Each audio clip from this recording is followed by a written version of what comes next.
Discomfort is not the enemy. It is the environment where greatness is forged. Most people run from it, dodge it, numb it, or deny it. But the truth is, the life you desire, the version of you that you've only imagined, exists on the other side of discomfort. It doesn't dwell in the safety of your routine or the warmth of your excuses. It lives in the wild terrain where your will is tested and your faith is stretched. There's a reason champions look different. It's not because they were born with superior talent. It's because they trained themselves to sit in rooms most people run from. They leaned into hard conversations. They showed up when they were tired. They performed when they were overlooked, and they kept showing up until pain became their platform and discomfort became their default. Your problem isn't that you're incapable. It's that you're too comfortable. Comfort has convinced you that you're doing fine. It's given you just enough success to distract you from your calling, just enough provision to silence your potential. You've been tricked into believing that ease is a blessing when it might be your biggest barrier. If you study the life of anyone who's made a significant impact, you will find one thing in common. They endured discomfort. Not once, not occasionally, but daily. They forced themselves to do what was unnatural until it became automatic. They didn't wait for ideal circumstances. They created movement when nothing around them made sense. Discomfort is not a punishment. It is preparation. It prepares your mind to endure pressure. It prepares your spirit to walk by faith. It prepares your character to handle the weight of what you've been praying for. Some of you are asking for a level you haven't been processed for yet. And discomfort is the very tool God is using to develop the version of you that can carry the blessing without collapsing under it. Every time you step into a space where you don't feel qualified, you're training your mind to stretch. Every time you face a challenge that scares you, you're expanding your emotional and spiritual capacity. The problem isn't the pain, it's your perspective of the pain. You think discomfort means you're off track, but many times it's the greatest sign that you're right where you're supposed to be. People spend years praying for purpose and miss it because it came disguised as a burden. You didn't get overlooked because you're not good enough. You got overlooked because you needed to learn how to affirm yourself in silence. You don't lose the deal because you're a failure. You lost it because there's a version of you that must be developed before the next door can open. And that development only happens through discomfort. When you try to skip discomfort, you skip development. When you avoid hardship, you avoid harvest. You can't microwave mastery. You can't shortcut strength. Every painful experience has been planting seeds of wisdom, grit, and clarity that you cannot buy with money or talent. That kind of fruit only grows in the soil of struggle. What separates the extraordinary from the average is not talent, it's tolerance. Can you tolerate pressure? Can you function without applause? Can you remain faithful when nothing feels fair? Most people can't, and that's why they plateau. But if you can endure discomfort without shutting down, you will become unstoppable. Discomfort is the ultimate classroom. It teaches you who you really are when no one's watching. It reveals whether your vision is rooted in feeling or in faith. Because anyone can be focused when things are flowing. But can you remain disciplined when everything is dry, when everything is delayed, when everything is demanding more than you think you can give? We are addicted to comfort, and it's killing our calling. We want to feel good, look good, be understood. But greatness isn't about being understood. It's about understanding who you are even when no one else does. It's about showing up fully even when the room doesn't recognize your value. That kind of confidence is only born through pressure. There are levels of wisdom that only show up when your back is against the wall. There are insights that only emerge when you're under pressure. When you're forced to create, not because you want to, but because if you don't, you won't survive. That pressure is not punishment, it's permission. It's God saying, now you're ready to learn what can't be taught in comfort. Discomfort strips away the fluff. It silences the noise. It removes the luxury of laziness. You stop caring what people think. You stop waiting for approval. You stop wasting time explaining yourself to people who don't matter. Discomfort forces focus. It builds boldness. It teaches you to move with clarity because every moment matters when you're in the fire. Some of your greatest breakthroughs will come from the moments you hated the most, not because of how it felt, but because of what it formed in you. It formed resilience. It formed creativity. It forced you to dig deep, to get honest, to stop pretending, and finally confront the real you, the you that God designed, not the one comfort created. If you always do what's easy, your life will be hard. But if you learn to do what's hard, your life will eventually become easy. Because you'll have the muscle, the mindset, and the momentum that only discomfort can give you. The hard thing becomes the healing thing. The painful path becomes the powerful one. And then here's what they don't tell you. The more you embrace discomfort, the less power it has over you. Eventually, what used to intimidate you begins to ignite you. What used to paralyze you begins to propel you. Because discomfort didn't just stretch you, it shifted you. There is no elevation without agitation, no promotion without pressure, no overflow without obedience. You cannot have breakthrough while living in the boundaries of your comfort zone. That's not how growth works. That's not how purpose is revealed. That's not how greatness is birthed. If you want the crown, carry the cross. If you want the reward, endure the resistance. If you want to rise, then embrace the weight that most people run from. Because discomfort is not just the price of progress. It is the pathway to your divine destiny. Mastery doesn't begin with feeling ready. It begins with deciding to move forward, even when every part of you wants to stay still. Most people never master anything because they are waiting for a magical moment called motivation. But motivation is a liar. It shows up late, it leaves early, and it only sticks around when things are easy. Mastery, on the other hand, is built on something far stronger. Obedience. Obedience is not emotional, it's intentional. It doesn't care how you feel. It doesn't need a good day or a sunny morning or perfect circumstances. Obedience says, this is the standard, this is what I've been assigned, and I will show up regardless. That's the foundation of mastery. Not hype, not adrenaline, but relentless, consistent obedience. The world teaches us to chase feelings. Do what you love, follow your heart, wait until it feels right. But feelings are unstable, they are fickle, they can be manipulated, distracted, discouraged. That's why so many people start strong and finish weak. They had excitement, but they lacked obedience. And without obedience, nothing meaningful can be built or sustained. Obedience is what you do when no one is watching. It's the early morning routine you keep when the applause has stopped. It's the work you put in after the inspiration fades. It's the grind in the shadows that nobody claps for, but that God honors. If you want mastery, you must make peace with monotony. You must fall in love with doing the same thing every day until it produces results. There's nothing glamorous about doing the reps when you don't feel like it. There's nothing thrilling about waking up when your body is screaming for more sleep.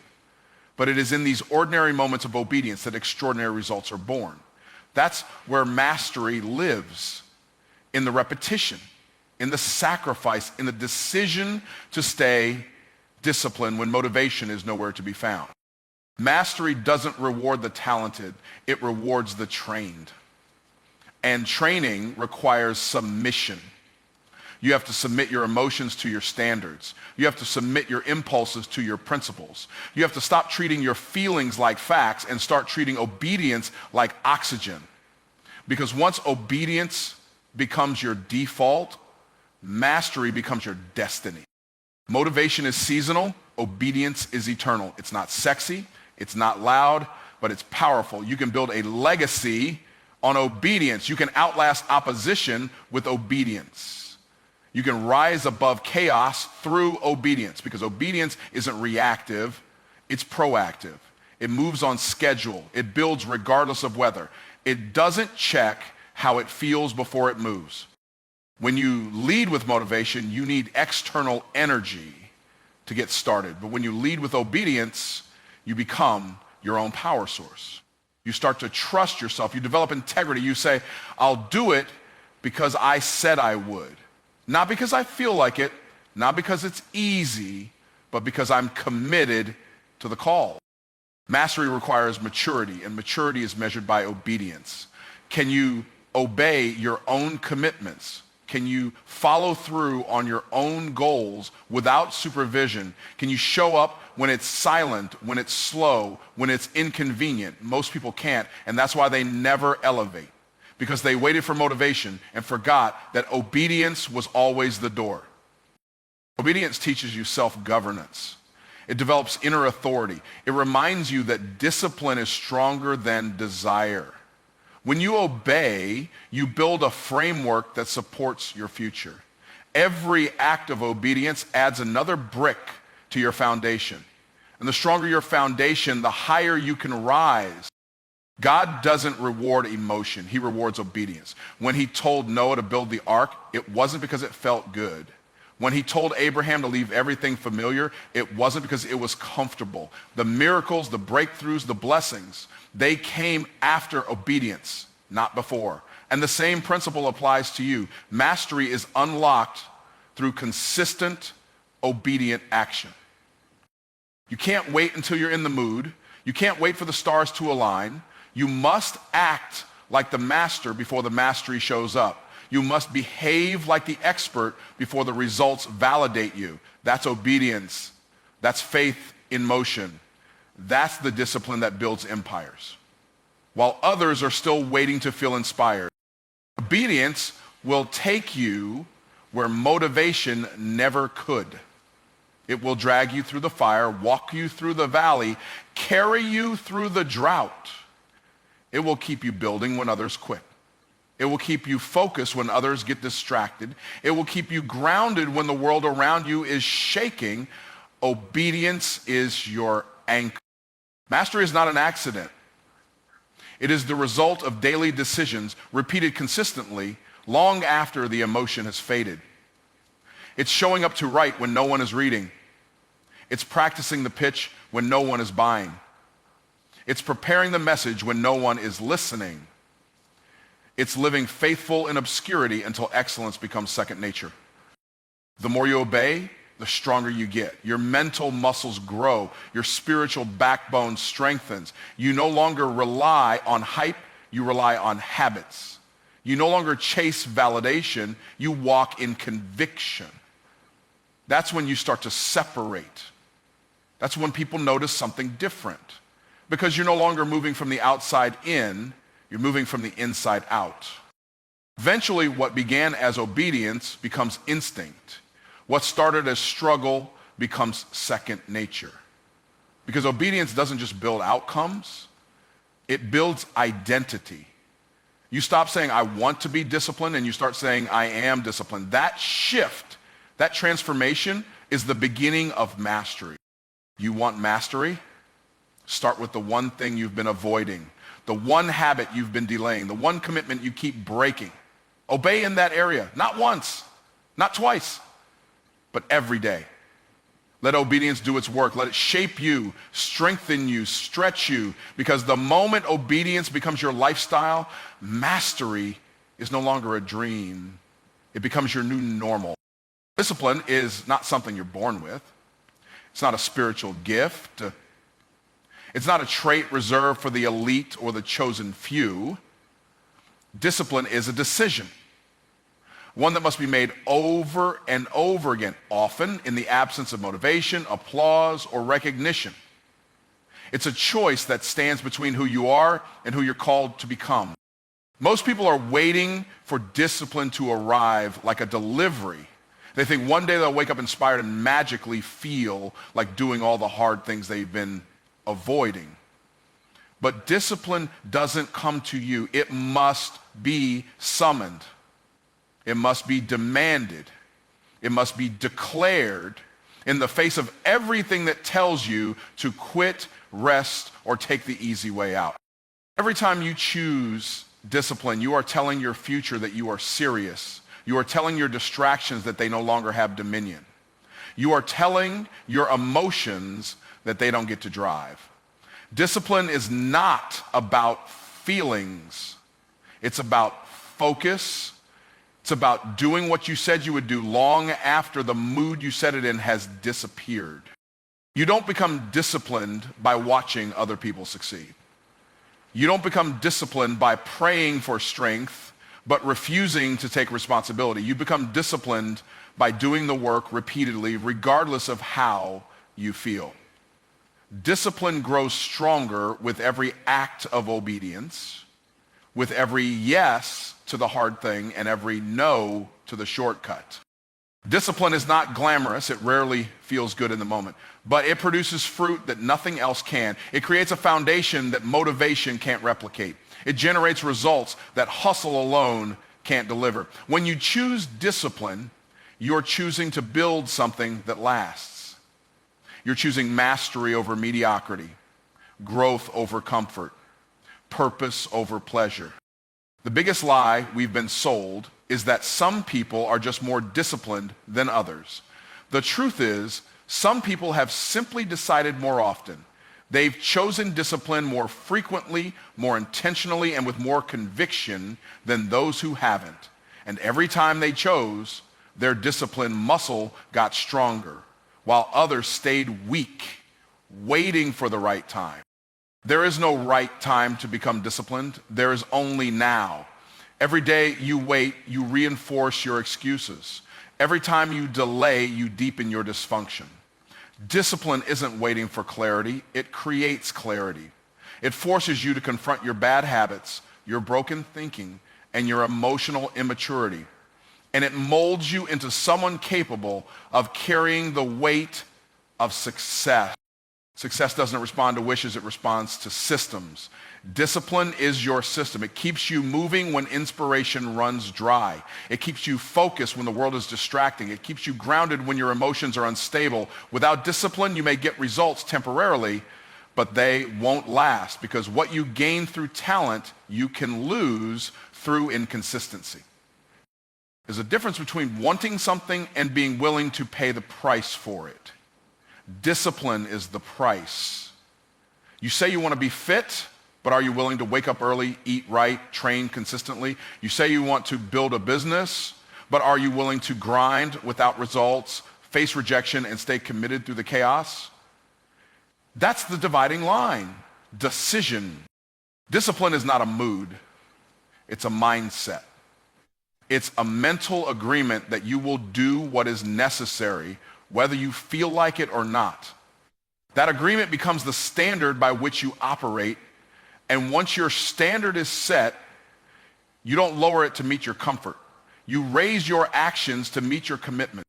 Most people live on the level of their emotions. They act according to how they feel. But disciplined people live on the level of their decisions. They act according to what they've chosen. And because of that, they rise. They rise above drama, above inconsistency, above distraction. They become unshakable, not because they never feel weak, but because they've learned to act despite the weakness. Discipline doesn't ask for your permission. It demands your participation. It knocks on your door every morning and asks one question: will you choose to honor your calling today, or will you bow to comfort once again? That one question defines everything. It defines your health, your wealth, your relationships, your spiritual life, because all success is built on the foundation of daily discipline. You don't get to choose your future, but you do get to choose your habits, and your habits decide your future for you. That's the power of discipline. It turns intentions into impact. It turns dreams into deliverables. It turns average people into leaders, warriors, and visionaries, not because they're better, but because they've decided differently. You're not waiting for discipline, you're avoiding the decision. Because deciding means sacrifice, it means structure, it means dying to convenience, comfort, and laziness. It means giving up the lie that success will find you without you showing up for it every single day. And that's what makes discipline hard, but that's also what makes it holy. There's a reason discipline feels painful. It's pruning you. It's cutting off what no longer serves your purpose. It's removing distractions, bad habits, and toxic patterns. And it hurts, but it also heals. Because the more you choose discipline, the more you become the person you were created to be, not the person your excuses trained you to settle for. When you operate from discipline, you don't need hype. You don't need someone to push you, remind you, or convince you. You show up because it's who you are now. You do the work because the work works. And even when no one notices, you know every disciplined decision is building something eternal. Discipline is not magic. It's not luck. It's not divine favoritism.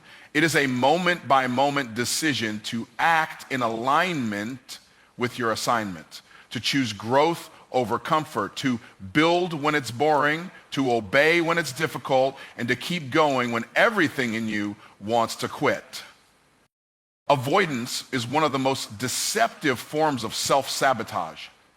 It doesn't scream like failure or shout like defeat. It whispers. It says, not now. You're not ready. Let's deal with it later. And every time you listen to that voice, you are feeding your fears and strengthening the very weaknesses that are holding you back. Avoidance doesn't protect you. It imprisons you. What you avoid doesn't disappear. It grows. It gains weight. It builds momentum. And eventually, what was once a small problem becomes a paralyzing limitation, not because it was too big to handle, but because you refused to confront it when it was still manageable. Every delay in action becomes a deposit into the account of weakness. Avoidance is subtle. It disguises itself as wisdom. You'll say you're waiting for clarity, or praying on it, or trying to get your mind right. But deep down, you know it's not strategy, it's fear dressed up as logic. You're avoiding the conversation, the confrontation, the commitment, not because you can't handle it, but because you've allowed fear to dictate your pace. You think avoiding discomfort is preserving your peace, but it's actually stealing your strength. Because every time you avoid the hard thing, you shrink. You become smaller than your calling. You reinforce the lie that you're not capable, that you're not ready, that you're not enough. And over time, those lies begin to shape your identity. Growth demands confrontation. If you don't face your weaknesses, they become fortified. The muscles you refuse to use become flabby. The gifts you refuse to develop begin to deteriorate. What you don't deal with will eventually deal with you on its own terms, and often at the worst possible time. Avoidance is the quiet architect of breakdown. You avoid the hard conversations and your relationships suffer. You avoid the financial reality and your debt compounds. You avoid taking the leap and your dream atrophies. Not because life is unfair, but because avoidance silently robbed you of your authority. It convinced you to hide when you were supposed to lead. Avoidance feels safe in the short term, but it's destructive in the long term. It creates a gap between who you are and who you were created to be. It seduces you with comfort, then traps you in cycles of regret, procrastination, and self-doubt. And the longer you stay in that cycle, the harder it becomes to break free. You can't conquer what you won't confront. You can't grow beyond what you're unwilling to examine. Weakness isn't something you're born with, it's something you tolerate. It's something you feed with passivity, silence, and inaction. The cure isn't more time, it's more truth. It's the decision to step into the fire instead of walking away from the heat. Every time you choose to face the thing you fear, you weaken its power.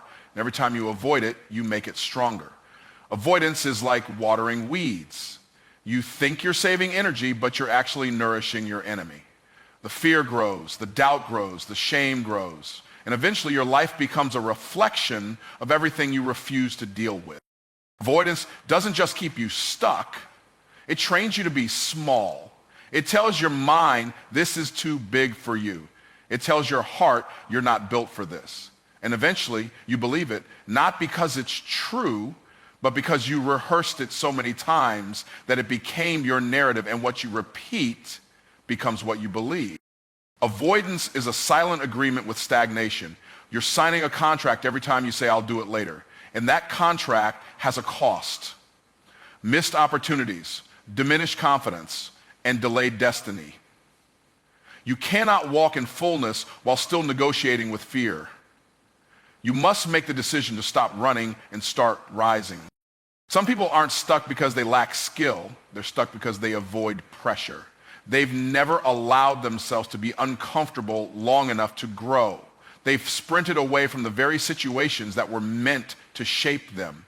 And in doing so, they've preserved their insecurities at the expense of their purpose. The strength you're praying for is waiting on the other side of the thing you keep avoiding. It's not hidden from you, it's hidden in the resistance. The only way to get stronger is to lean into the very thing that makes you want to run. You build courage by confronting fear, not by pretending it's not there. You say you're tired, but you're not tired from the work. You're tired from the weight of all the things you haven't done. Avoidance is exhausting. It keeps your mind racing, your heart anxious, and your spirit restless. Because deep down, you know there's more in you. You know you're called to more than this hesitation. The longer you avoid, the more comfortable you become in your dysfunction. And comfort, when misused, becomes a cage. You stop dreaming boldly. You stop acting courageously. You settle into routines that no longer serve you. And what was once a temporary delay becomes a permanent detour. Nothing changes until you decide that enough is enough. Not one more day of hiding, not one more excuse, not one more justification for why you're not taking action. You can't wait for fear to leave. You must move forward in spite of it. That's how real power is built. Not in avoidance, but in intentional engagement with what scares you. Avoidance teaches your brain that weakness is acceptable, that fear is too big to fight, that discomfort is something to escape instead of something to endure. And as long as you believe that, weakness will have the final word. But when you begin to confront what you once ran from, you just grow stronger. You reclaim your identity. Pain is one of life's most misunderstood instructors. We often treat it like an enemy, something to avoid at all costs, something that signals something has gone wrong. But pain, when viewed properly, is not a monster sent to torment us. It's a mentor sent to teach us. It carries lessons that comfort could never deliver. It reveals truths that success could never expose. It refines in a way that ease never could. The reason most people never grow past their limitations is because they mislabel their pain. They see hardship as punishment rather than preparation. They see discomfort as disruption rather than development. But the truth is, some of the most powerful shifts in life don't happen when things are easy. They happen when everything hurts and you still choose to show up anyway. Pain teaches you what comfort hides. It pulls back the curtain and forces you to see what's really inside you. When everything's going well, you can fake strength, you can pretend confidence, you can ride momentum, but when the pain shows up, the performance stops. And that's when the real training begins. That's when your character is exposed, your mindset is tested, and your resilience is built. Pain introduces you to yourself. It strips away the mask. It silences the noise. It creates a space where only the real you can survive. And in that space, you discover what you actually believe, how deeply you trust, and whether or not your foundation is solid. Pain is not trying to break you, it's trying to build something unshakable in you. Avoiding pain is avoiding power. Every time you back away from pain, you are backing away from a lesson, from a breakthrough, from a new level of growth. The people who rise in life are not the ones who have the least pain. They are the ones who learn how to endure it, interpret it, and be shaped by it. There are some truths about your potential that only pain can reveal. You won't find them in success. You won't find them in applause. You won't find them in comfort. You'll find them when you're tired, when you're stretched, when you're misunderstood, when you're rejected, when you're in the fire.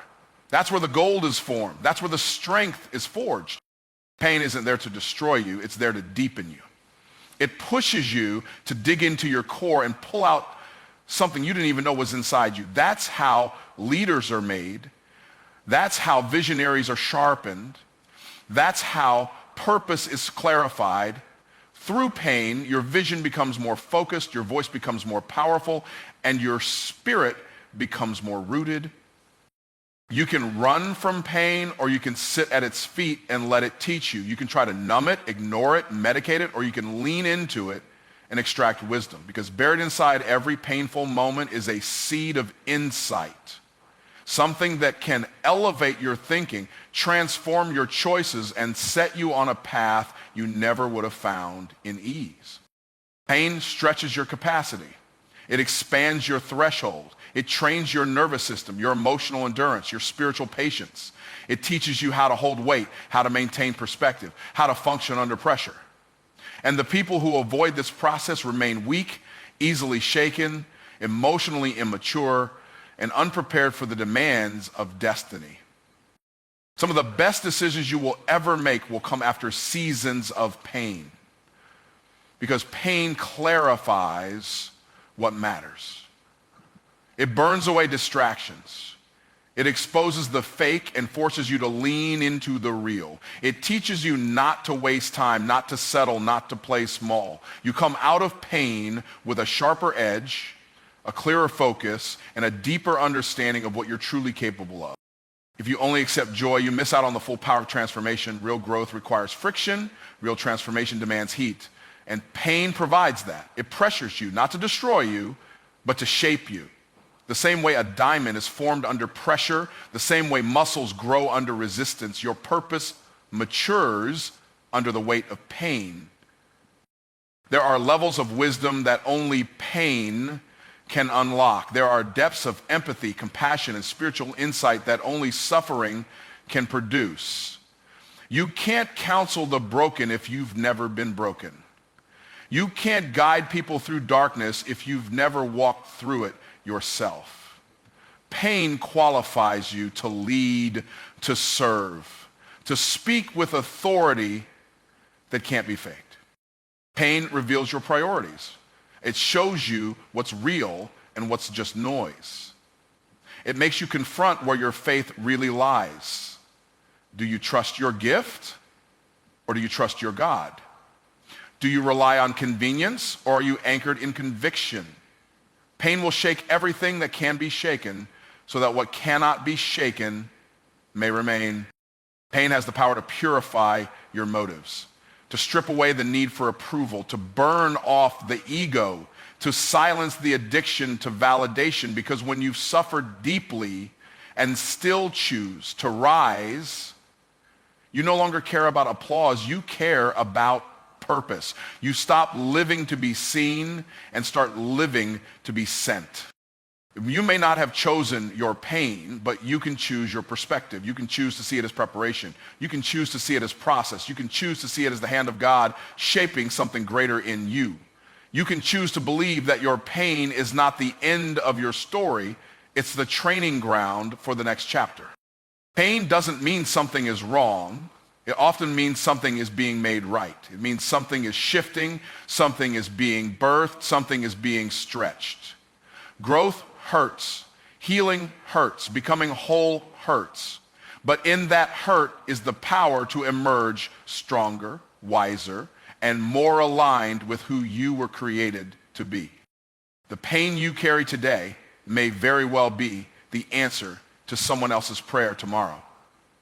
Because the wisdom, the insight, the experience, and the endurance you gain through that struggle becomes a light for someone else.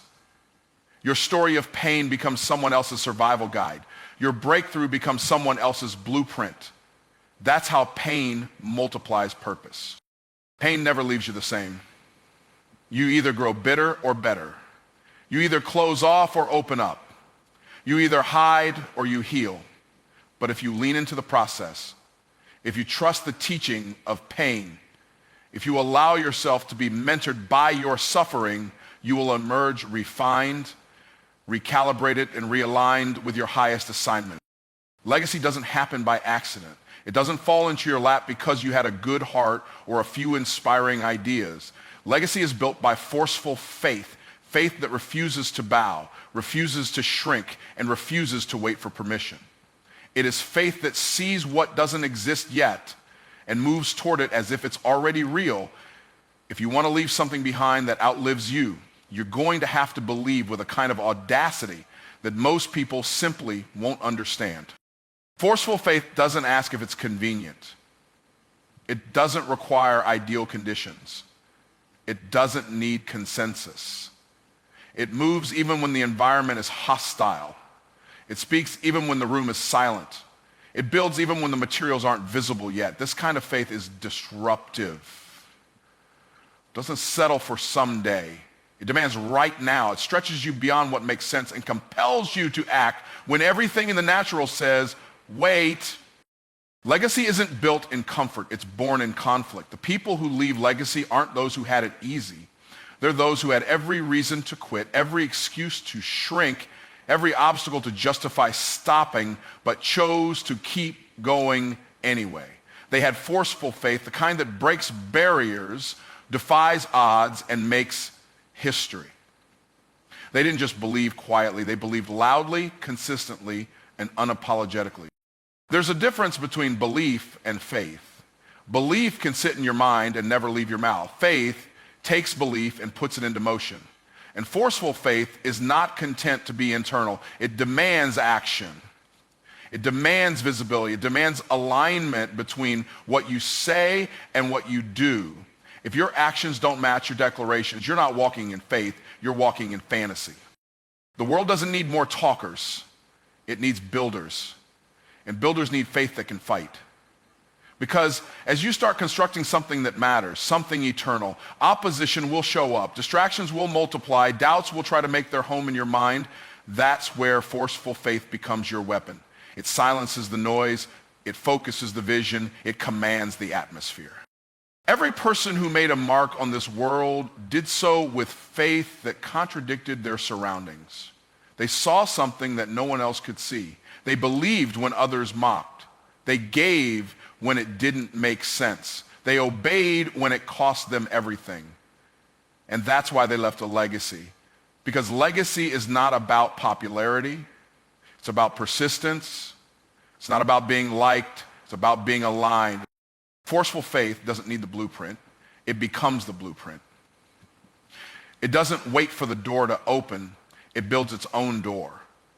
It doesn't need confirmation from people who've never walked your path. It anchors itself in the truth that what's in you is greater than what's against you, that the vision in your spirit is more real than the circumstances around you.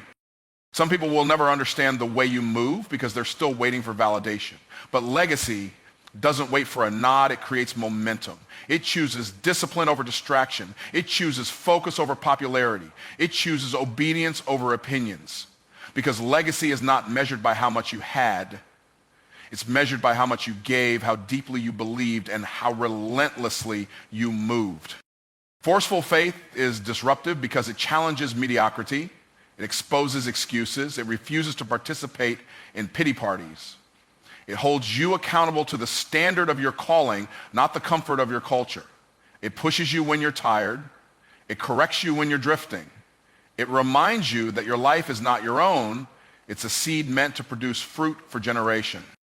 You can't have legacy without warfare because anything worth building will be resisted. Your mind will try to talk you out of it. Your environment will try to shrink it. People will try to redefine it. But forceful faith plants its feet and declares, I will not be moved. It stands in the storm. It worships in the wilderness. It builds in the valley. It believes even when there's no sign of breakthrough. The faith that builds legacy isn't passive.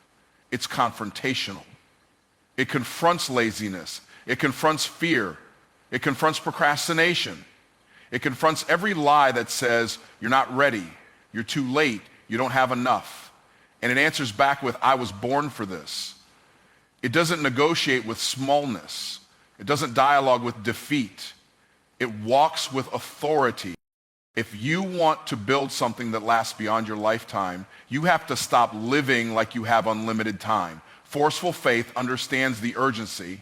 It doesn't keep pushing purpose to next year. It acts now. It sows now. It invests now. Because it knows that every delay is a decision. Every moment wasted is a moment you can't recover. And legacy isn't about someday, it's about daily obedience. Legacy requires vision, but more than that, it requires the violence of execution.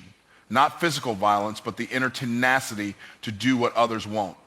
To wake up early, to stay up late, to forgive when it's hard, to give when it's costly, to speak when it's risky, to love when it's inconvenient. That's the kind of force that builds something eternal. There's a reason legacy builders don't fit in. They're not wired for average. They're not satisfied with shallow. They see through the temporary. They're focused on what echoes in eternity. Their faith isn't fragile, it's forged. And it's been tested in the fire, in the silence, in the moments when nothing made sense, but they kept going anyway. Forceful faith breaks generational cycles. It shifts bloodlines. It rewrites stories. It says, it stops with me. It interrupts dysfunction and plants destiny. It chooses to be the one who changes everything. Not because it's easy, but because it's necessary. Because someone has to rise, someone has to build, someone has to believe. This kind of faith is uncomfortable. It stretches your logic. It stretches your emotions. It stretches your finances. It asks for everything and offers no guarantees. But what it produces is legacy. Something that speaks long after you're gone. Something that lives in the impact you made, the lives you changed, the truth you live. Forceful faith is not reckless. It's rooted. It's anchored in conviction. It's grounded in divine assignment. And that's why it doesn't fold under pressure. That's why it keeps moving when the winds shift. That's why it keeps planting even when the harvest looks far off. Because it knows that legacy isn't always visible today, but it's always being shaped by what you choose to do now.